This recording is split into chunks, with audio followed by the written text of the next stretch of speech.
Well, I do see the value of the NCCN guidelines to the community patients, because when I was diagnosed, my doctor, who was in a suburb of Chicago, so supposed to be the best surgeon, you know, you always get all that, he is the best surgeon around.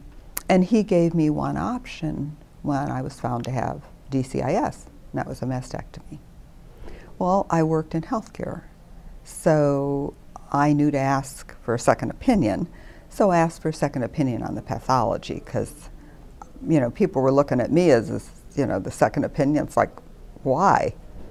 I don't have the cancer anymore. The cancer's in that slide, and so I had the slides reviewed.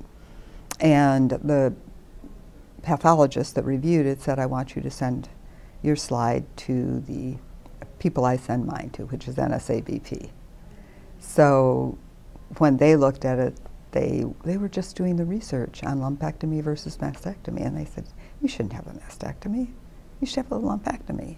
And here are doctors who are NSABP doctors in your area that you can go to. And one happened to be a doctor who was recommended by a friend as well. So I went to him, and I was given a different option than I would have been given out in the community. And that made me angry, actually, because I didn't feel that was fair to other women. But so for me, the guidelines do bring the thought leaders' practices to the community, and I see that as great value.